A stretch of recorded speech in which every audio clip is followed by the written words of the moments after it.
Good morning again, America. This is Oscar broadcasting live from Cushing Newsroom again.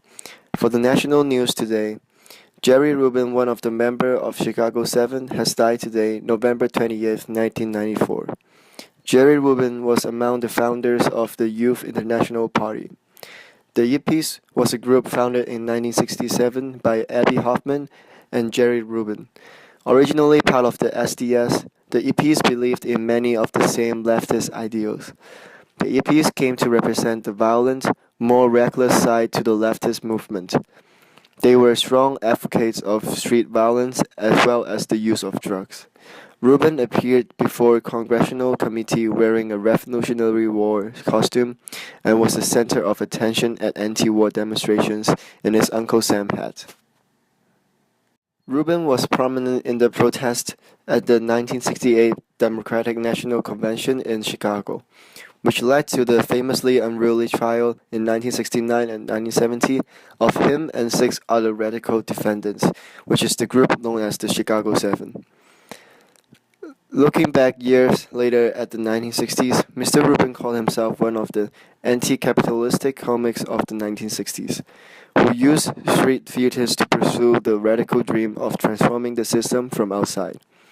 After the 1960s, Mr. Rubin wrote, lectured, sought self-improvement, and then worked in New York on Wall Street and as an entrepreneur. In the 1980s, he became known for his promotion of networking, bringing together ambitious young professionals at parties at the Palladium nightclub in Manhattan. Transformed from protester to businessman, but still demonstrating a flair for the public gesture, he held a series of public Yippies versus Yuppies debate with Abbie Hoffman, another former leader of the Yippies who committed suicide in 1989. Mr. Hoffman rose to national prominence with the Chicago 7.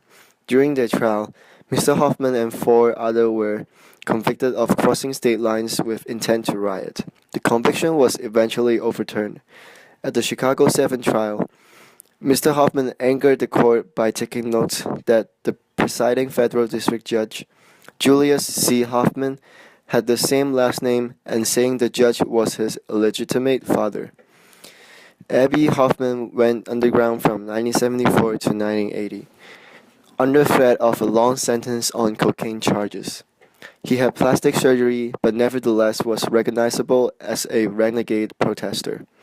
For a time, he masqueraded through Europe as a food reviewer, and then lived under the name Barry Freed in a small community in upstate New York. He surfaced again on national television with Barbara Walters on ABC on September 3, 1980. The next day, he surrendered in New York City, insisting that the passions of the 1960s had cooled enough for him to expect lenient treatment. He pleaded guilty and served time on lesser charges.